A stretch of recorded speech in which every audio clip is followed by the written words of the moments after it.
You're listening to a Soul One podcast.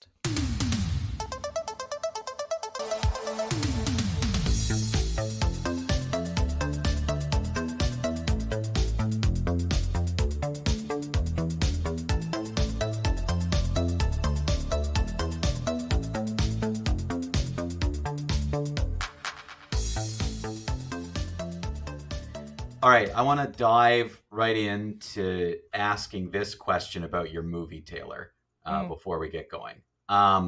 Is it a singular clown or are there multiple ones? I know the name is misleading. I've been Is it calling clown or clowns? Like, I don't know what the name of this movie is.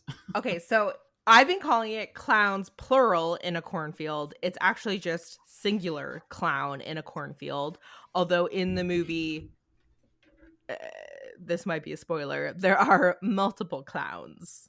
Okay. So it should be clowns. Okay.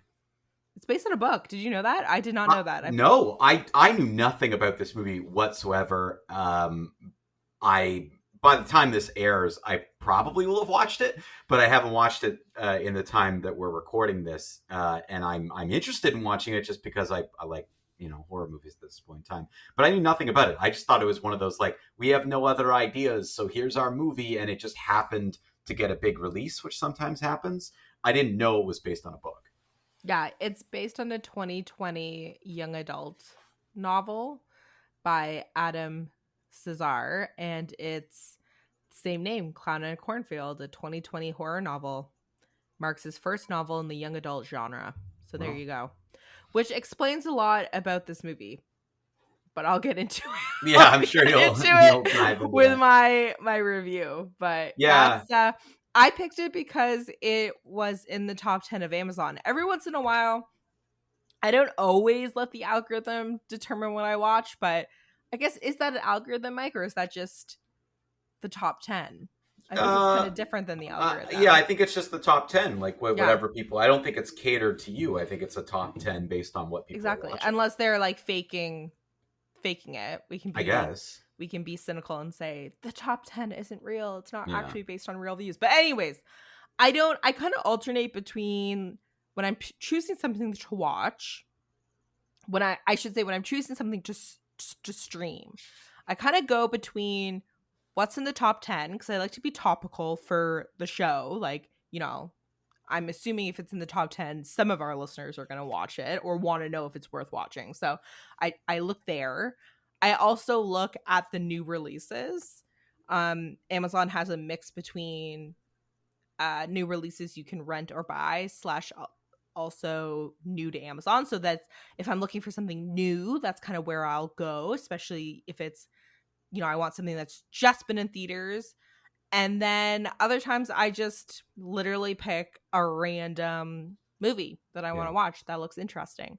Yeah. I do try to pick for show purposes, Mike. I do, for the most part, try to pick releases that are from the year we're recording. Yeah. So even if it's like January 2025, I still try to keep it within 2025.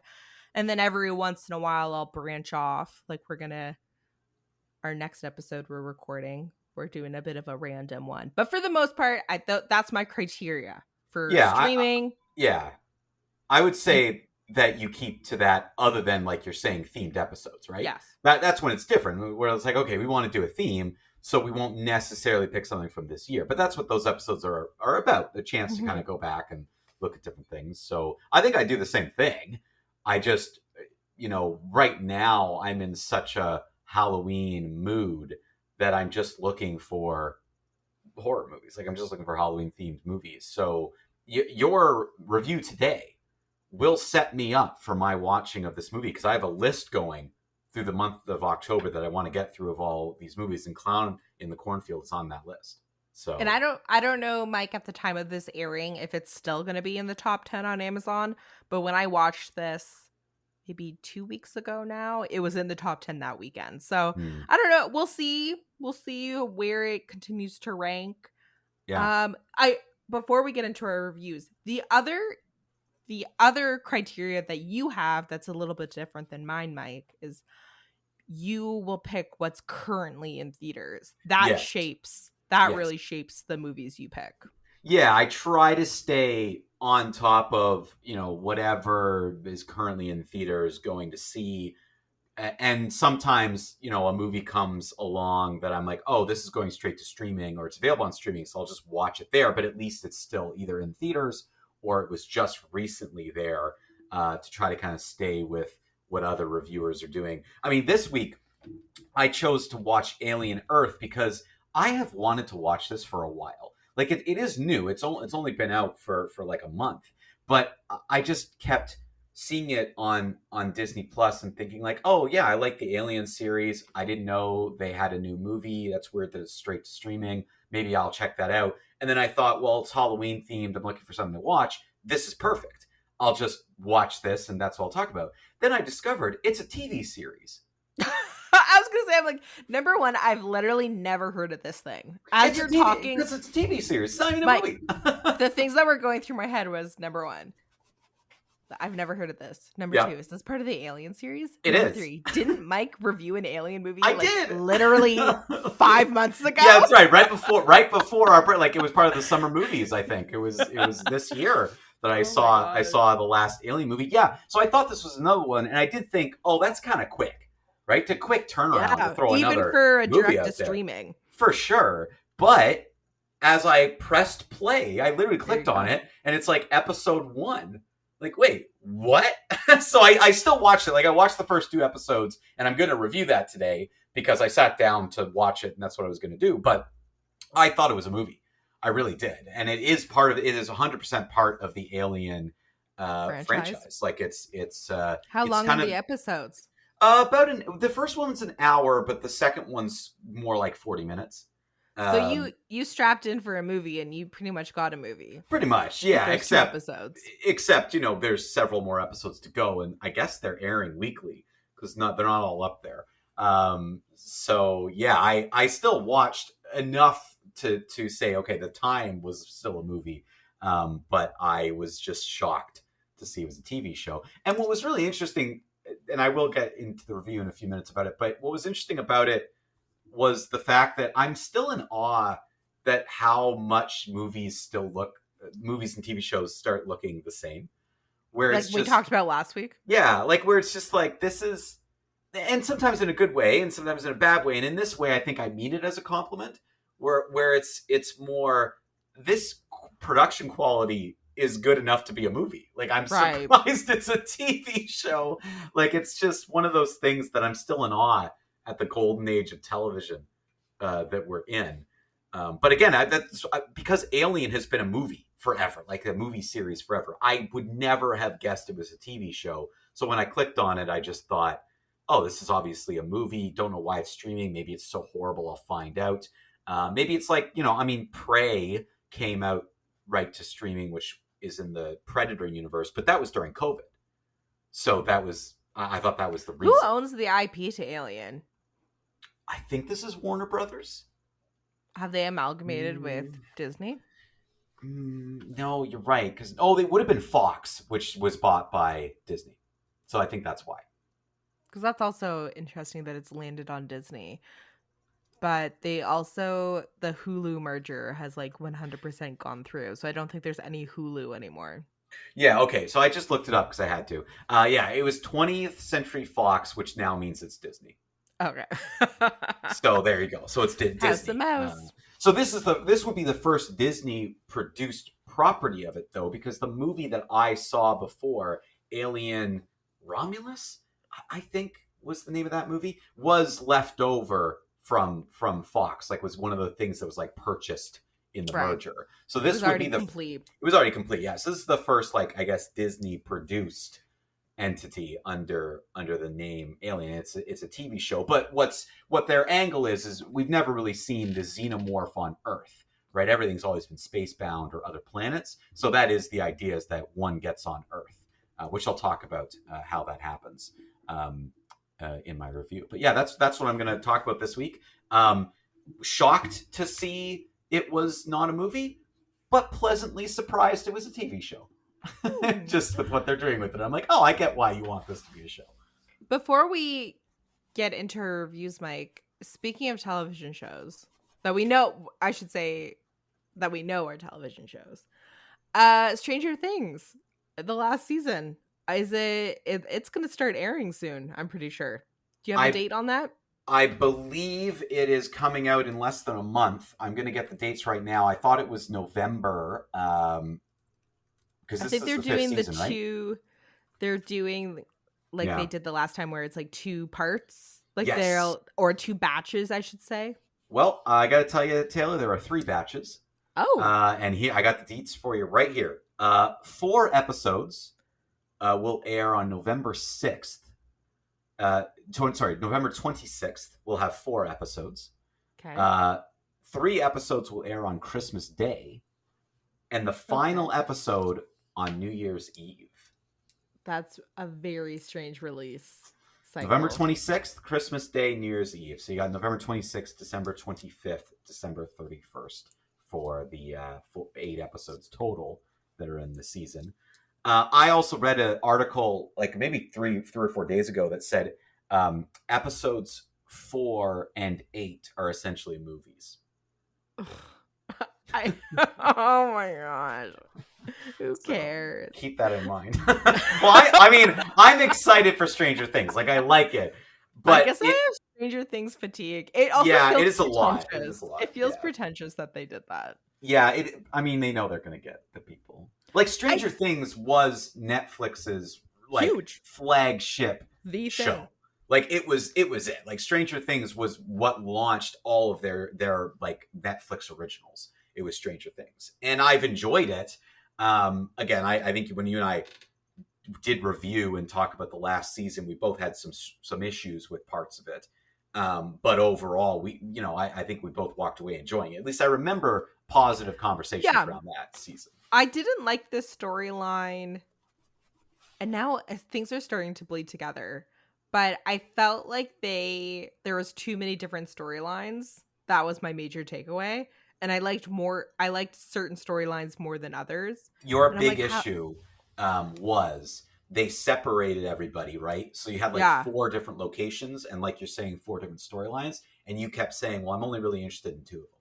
Like every time we flash these other people, I'm like, come on, let's get going. And they don't even come together to really the last episode, and even then they kind of deal with their things separately, right? Like it wasn't the kind of coming together. Yeah, the ensemble, which I agree with you. And I think that was a major issue that they had. They just spread things out too thin. I don't think if it's a TV show, it's a TV show. We don't need hour and a half long, 2 random.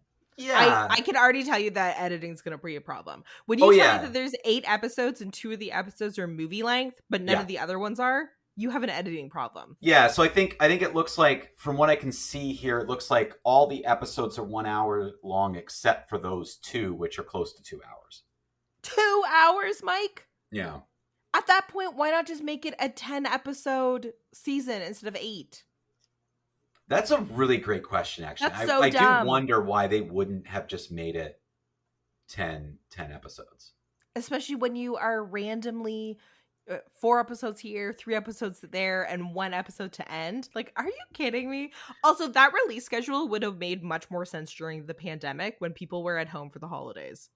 And what's interesting is they've released most of the chapter, like the titles of the episodes as well. So they've put out kind of a lot of information. And yeah, I agree with you. Like, why not just make it 10 episodes? And also, if people are at home, like I would have thought, why don't you pick long weekends to kind of put these out? Now, is November 26th anywhere close to American Thanksgiving? That would make sense. Because I'm wondering if they're like, okay, these 4 episodes on American Thanksgiving, 3 episodes on Christmas Day, and 1 episode on New Year's Eve, where listen, a lot of people do activities, but a lot of people stay in. Like, I was just having this conversation with someone over the weekend about how NFL football started playing games on Christmas Day. And to me, it's like, if you have relatively young, or even I don't know, kids that are early teens or into their teens, once you open gifts in the morning, you don't have a lot going on all day. No, not everybody does. Yeah. And not everyone does family stuff on Christmas Day. Like, some people I have different families to go to. I have different people to go to. I have different things to do. So it's some people do Christmas Eve and Boxing Day and different things is like, people, share time with each other. So I think that it makes sense to be somewhere around holidays. So maybe that's what they're kind of thinking. If November 26th is around American Thanksgiving, they've hit 3 major holidays with all their releases. And if you're Netflix, that's you 100% want this exact same release schedule, because this is probably Netflix dictated this. Like, this is how we want to do this, because they're going to get so much action that weekend on streaming. That's going to look good for their numbers. They're going to be able to sell whatever ads they're doing now. I don't know what Netflix is doing. And it forces you to have a 3-month subscription over one. That's right. You do. Yeah. Which is a big thing. People will get and cancel subscriptions for shows. Now it's like, well, you're going to subscribe for November and December for sure, just to get all these things. Then you're not going to remember on January 1st to pause to cancel subscription. No. Very interesting. One last Stranger Things thing, Mike, and this is why I brought it up, because I was driving to work today and the radio show brought up a headline about the brothers who made this show, and they didn't read the article, they just read the headline. Apparently they've gone on record saying they think all shows should have this kind of production schedule, that, like, it's been how many years? Like, it's as long as we've been recording the show, it's been like 7 years. Yeah. For 5 seasons. Yeah. Even though, like, did they release 2 seasons in 1 year? Because that actually doesn't seem like that crazy of a release schedule. But the kids are so much older now. They ran into some issues with the age of the kids aging faster than the show, like, aged them up. Like, I just... So there actually hasn't been that much of a hiatus. Yeah. But because the kids look so old, it feels like there's been 4 years between It feels like season. It's been, yeah. And at this age, it's tough, because this age, kids age visually, for sure, like, very they hit fast. Puberty. Yeah. So it's kind of hard to do that. But again, like, a show like this, that's the one, like, unrealistic thing I feel like the show has done. Like, you should have just done time jumps. Like, you should have figured out a way to just be like, okay, let's just jump a couple years. Hey, nothing happened for a couple years. Everything was quiet. Everyone's enjoying life, whatever. Everyone's a little older. And now something new happens. Like you could do that. Like It. Yeah. Like, which, yeah, again, that was kind of interesting to jump the years and see what happens. So, yeah. Anyways, it'll be interesting to see. I know I sound a little bit jaded, but it's just because I feel like it's been so long. And also I feel like every time I hear a headline from the creators, I'm just like, I roll my eyes. I'm like, oh, you sound so horrible. Well, they know what they have, and they know what power they yield. So here we are. Okay, let's dive into some Halloween reviews. I'll kick things off with Alien Earth, the thought to be movie turned out to be TV show. So yeah, Taylor, to answer your kind of question you had, yes, this is part of the Alien franchise. It's a little unclear at the beginning where we are in sort of the timeline, but I will say so far it hasn't mattered, which I say is a positive thing. Like, it's right now, I feel like you could jump into this without knowing much about the franchise and not be totally lost. Like, the show does a very good job of setting things up at the beginning and kind of setting the scene for what's going on. And one of the things that I kind of guess by the level of technology on the ship that we're introduced to at the beginning, it looks like it is kind of in and around the sort of Ripley time frame. I think she's cryogenically been asleep for 75 years or something. So I had heard that all these shows and TV, these movies and stuff would take place within the, like, time where she's asleep. So it's a little hard to know where we are in the timeline. But again, I don't think it really matters. I'm going to tell you right off the bat the most surprising thing about this show. So it starts off like every other Alien movie would. We're on a ship, right? Humans are waking up from their cryogenic sleep. Everything looks very 80s, right? Like, very 80s ship kind of look and feel to it. You get to know the crew a little bit. And they talk about, specimens that they have received, and they're 4 months away from Earth, and they're awake to do some sort of experiment and set a course or whatever, and then they go back into cryogenic sleep for the remainder of the trip. So what this show does really well is lull you into a sense that this is what the show's about. it made me feel at the beginning, I'm like, okay, so we're going to be on a ship just like an alien. This pilot's going to basically play like an alien movie, but then at the end, the alien's going to end up on Earth, right? Like that's what I'm thinking is going to happen. Almost like the opening, like 10 minutes is kind of setting this, and then it cuts to Earth, and you're introduced to a whole new situation that's going on there. Essentially, in this world, I don't know if you remember, and I don't know how many movies you've seen. I haven't seen a single Alien movie. You've never seen even the original? Okay. No. So, in the Alien franchise, there's always these sort of synthetic beings that are on board every ship.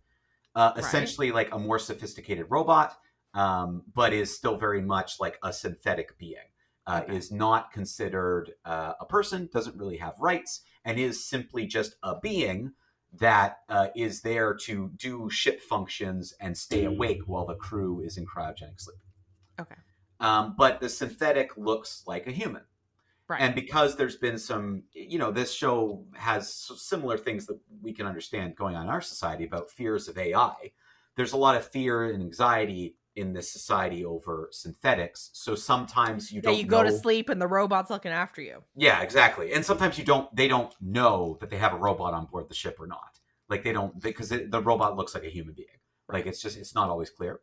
So what they explain at the beginning of this is not only are there synthetics, but basically in Alien, there are companies that basically control Earth and the solar system and all of space travel. So instead of having governments, there are 3 main companies that could govern everything.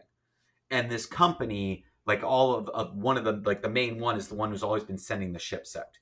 And they're actually the ones who, when they find the alien and the alien kills the crew, they're like, spare the alien. We want to do, a bunch of experiments on it. And of course, more death happens. Like you can kind of understand where it's going.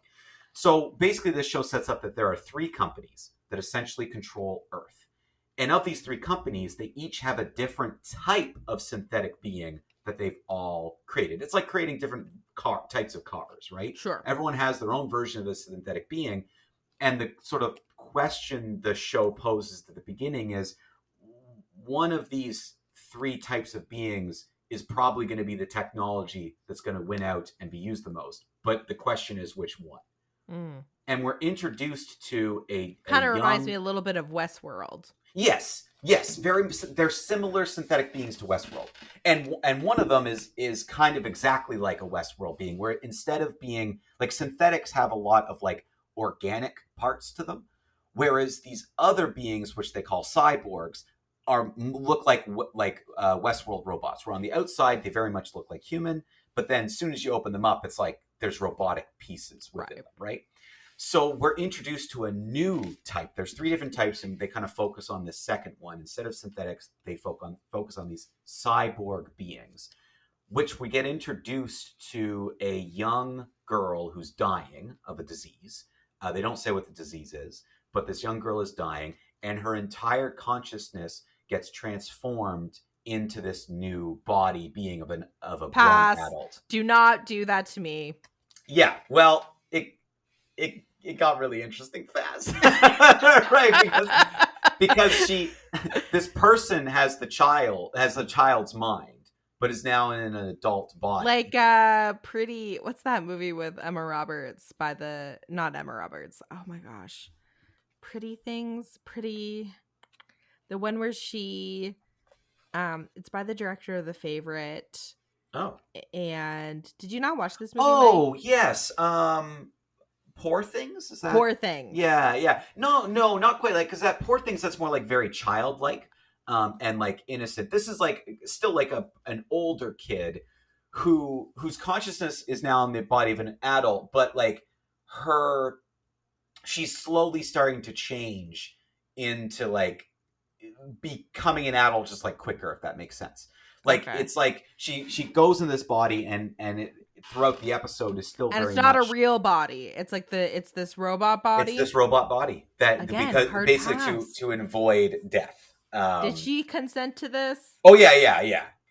She was on board for it. But again, here's the issue. It's a child.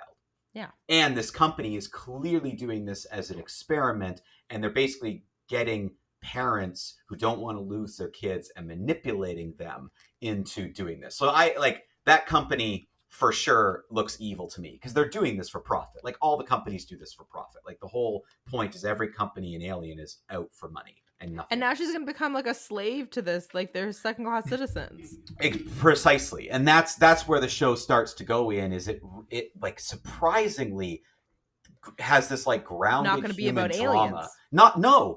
Which shocked me. Like it got so interesting so fast, where it becomes this like grounded human drama about what it means that this child is now this adult, and what does that mean in terms of like what age they are and where they are in life and what they could do, because basically she can't leave this island that she's on for whatever reason, and she's being put to work by this company, but she's alive. So it's like you're trading your freedom essentially just in order to avoid, death, and the parents are the ones making the decision. So and now she's immortal. I don't know about that. That I don't know. I don't think they grow old and die, but I do think that I guess know like about if they become obsolete, right? Like, yeah, like I don't think they haven't really dived into that too much. But what's interesting is she still has these memories, for example, of her brother, who is like a medic for like a first responders group on Earth. So essentially what happens in the pilot is we skip over the ship completely. It sets us up that we're on the ship, and I'm thinking the alien's going to take over and that's what's going to happen.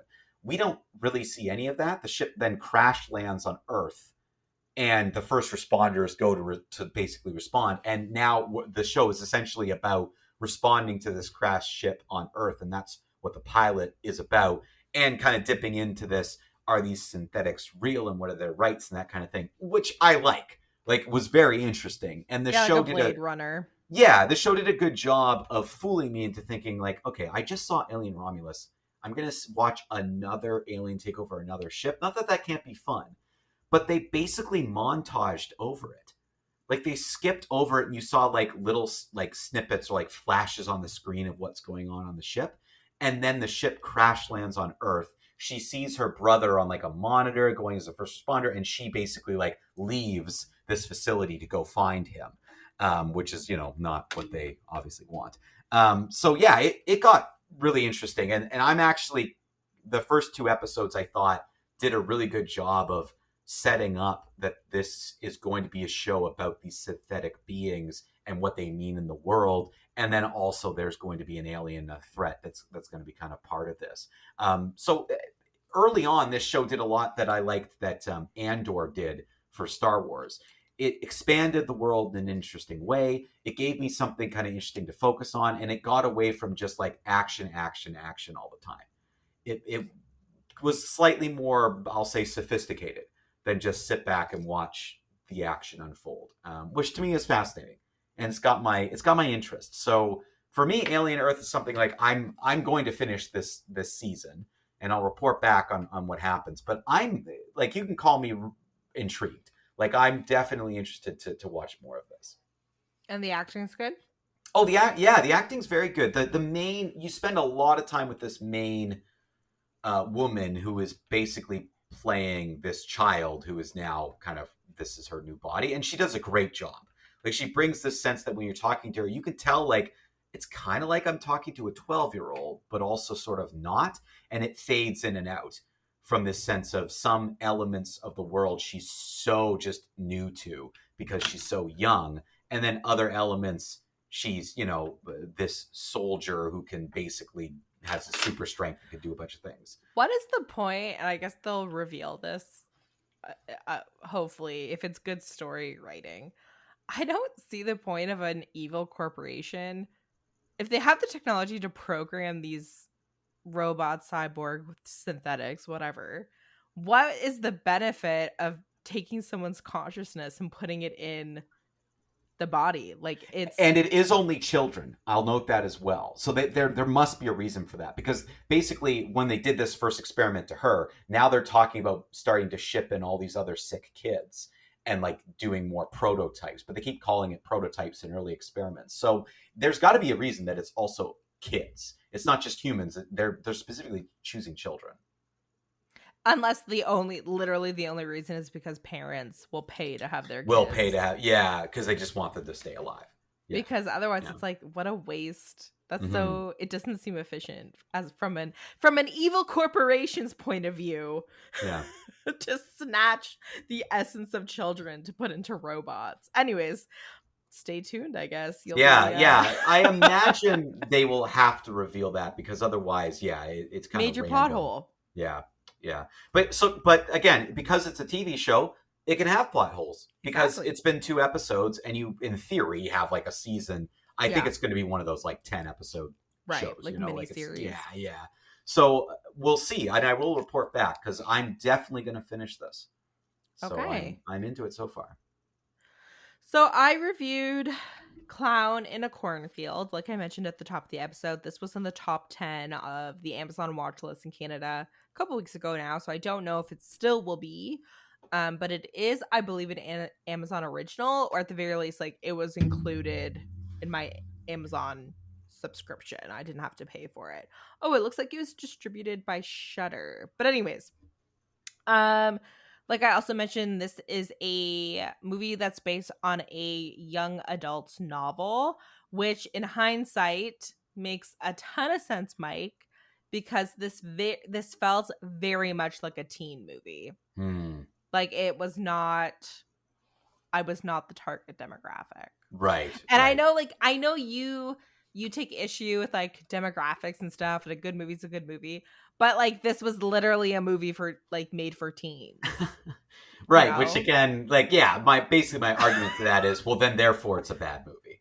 If it's only made for one audience, then I would say. Because I guess, like, I see what you mean, because Clueless is a teen movie. 10 Things I Hate About You, made for teens. And I can go back and watch those movies, and they're good movies. You can watch that right now. You can watch that at any age. It's just like saying a children's movie. Shrek is meant for children. You're going to enjoy it if you watch it now. Yeah. Okay. So the basic premise of this movie, it's a pretty predictable premise. So actually it opens with it's a 1991. There's it opens with a slasher episode, if that makes sense. Like a episode in time where you see the clown in the cornfield, and then it jumps to present day, or like 2003, 2004, whatever when the movie was made, and this teen moves to this new town in the middle of nowhere with her father, because there's been a tragedy in their family. Her mother has passed away, and they're getting a fresh start in this town. This town is in the middle of nowhere, in a flyover state, old-fashioned. The adults seem weird, essentially, is the setup for the movie. And all the grown-ups tell her, like, don't get involved with a certain group of kids, and these kids are known for making viral videos, or like sketch videos, but like horror sketch videos, which they then, I assume, go on YouTube or TikTok or whatever the equivalent is in this movie. And so all the grown-ups say, those are the bad kids. They don't support our traditions. They're troublemakers. Don't be friends with them. And of course, she immediately becomes friends with them. And that's kind of the setup for the movie. And then the clown is the major antagonist. He's the villain. You find out that there's multiple clowns at one point, and essentially the kids start getting picked off, right? Because this is 100%. This is 100% a slasher flick, Mike. Right. So there isn't, like, I guess there's a little bit of a mystery in the sense that, like, who are the clowns? Why are they doing what they're doing? But it's, the scares come from it being a slasher flick.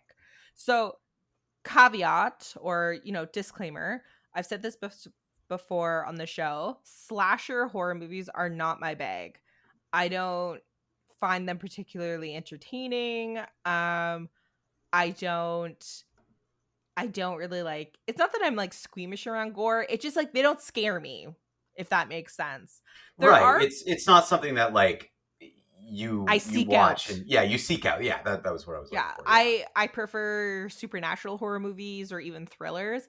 And I did watch it might have been last year or the year before, I did watch a teen slasher flick that I really enjoyed, called Totally Killer with Mm-hmm. Kiernan, whatever her name is. Yeah, I remember you talking about this movie. Yeah, but it was a horror comedy slasher. So I think Yeah. if you're gonna do for me, if you're doing a slasher teen movie, it has to be also funny. Like it has to like lean into the genre, and like it has to be like tongue in cheek.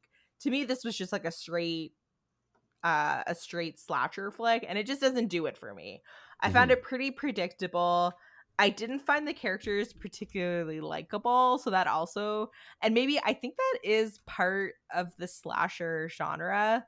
The characters, in my experience anyways, and you can correct me if I'm wrong, Mike, in the slashers I've seen, there's very few people on the cast that I like. And I don't know if the filmmakers do that on purpose because they're just going to get picked off, so you don't really care about them.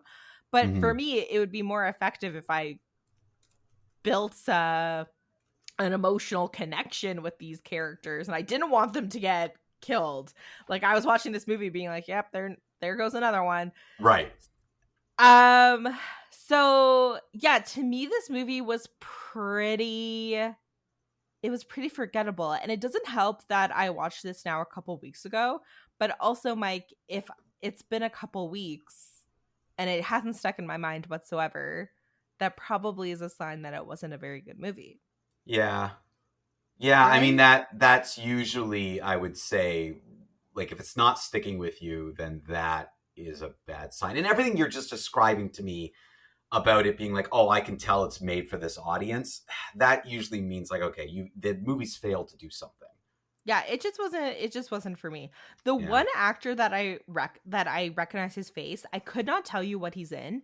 He plays the dad, Aaron Abrams, who apparently is Hmm. Canadian. Does this ring a bell to you, The Mike? name does not ring a bell to me, but that doesn't mean I haven't seen him in something. But Oh, it the looks name like doesn't ring a bell. he's been in it looks like he's like a working actor, if that makes sense. Like he's in a lot of stuff Yeah, as like a supporting or like a background actor, but one like of those actors that maybe you have seen a bunch of stuff, but it's one of those like you don't know you've seen them yeah, but he has in a like a bunch of very things. he has a very recognizable. Oh, he was on Hannibal. There you go. Oh, That's how okay, I there know you him. go. I That think there you he go. was one of the doctors on Hannibal. Okay. Yeah. Here we go. Sorry that I had to take that everyone on a journey with me to figure out who that guy was, but I'm glad that I did that. So, he's the only recognizable actor in this movie. It is teens, or I would say like young actors. I do not recognize them whatsoever. Maybe if I was a younger demographic, their faces would be more recognizable to me, but as it stands, I don't really recognize them. Yeah, so I found this movie, it wasn't great. For me, it's a skip it, Mike, but Mm. I of course I'm going to have my little comment, or my little, asterisk. If you were 15 and you were at like a slumber party, or you were out at friends, and then you go back to a friend's house and it's like midnight and you just want to put on a movie, and like it's October or whatever, this movie would probably be fine. Okay, Does that make sense? Like it if you does. yeah, like um it's serviceable for that kind of evening. um but anyone like outside of that demographic, like if you're looking for a quality horror movie, this is the other thing, Mike. The genre is so saturated. I think also Mhm. just every genre now is pretty saturated because of direct to streaming, and like you have Yes. so many options now, right? Like this movie really would get lost in like the many many many horror movies that are coming out, that just pass. But That's what it sounds like. It sounds like it would honestly just get lost in the shuffle of everything. Yeah. you know what it reminds me of, Mike? I don't, and we maybe, how would I describe it? So like when I was in high school, and I don't even know if this is possible anymore because I don't have cable, so you can clue me in. And before this, it would have been like direct to VHS or direct to DVD. But when I was in high school, if my sister and I had nothing to do, you know, we got home from doing whatever we're doing, it's late at night, whatever, we would go to VOD and we would find like a random movie on VOD to watch. One that like, because this is before you like Wikipedia'd everything, right? Because this would have been when we were in high school. So you couldn't do any background on this movie. You just were like, you were going off like the 2-sentence description on VOD. And you could like rent these movies for like 99 cents or like watch them for free. That's what this movie reminded me of. Did you ever do that with your friends? I didn't, but I know what you're talking about. Is this like a super niche experience? I think so. But I do like what you're saying is, I get what you're saying. But the only difference being like this was pretty high production value. Again, we've been talking about this recently, Mike, how movies now, for whatever reason, like whether it's because filming, like you can film literally a movie on your iPhone now and it will look good because of the cameras, right? So absolutely. In a sense, filming has become egalitarian because of the technology. So like it looks good and like it has some like pretty recognizable songs on the soundtrack. Like it's not like a low budget movie. So that's the only difference that I would say between these and like the VOD movies that I watched with my sister in high school. But that's what it feels like. It's like I would pay it when I was 15. My dad would have paid 99 cents for this movie. My sister and I would have watched it. We would have gone to sleep and completely forgot about it the next day. Yeah. So there you go. A little bit of a disappointing start to my Halloween season. Sounds it. Like it does sound pretty disappointing. But like it was fine. It was fine. And I just think there's so many movies now, Mike, that just fine doesn't cut it. No, you got to do something a little bit better than that. And that sounds really disappointing. Well, there you go. I hope people are enjoying their Halloween season. I will say, because our episode's airing just before Canadian Thanksgiving, we hope that everybody has a good Thanksgiving. And yes, we already mentioned American one for our American listeners. Yes, our Canada's is early in October. So our Thanksgiving is coming up. I mean, it is what it is.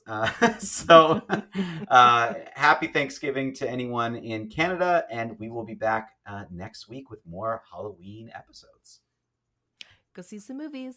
Thank you for listening to You Had Me at Skip It, a Soul One Arts Inc. podcast. This podcast is produced by Mike Shepard and Austin Spinner Summer.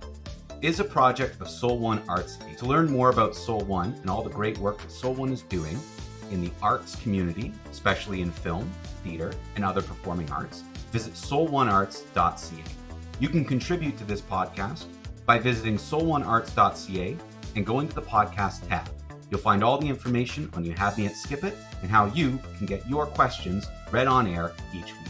Thank you again for listening.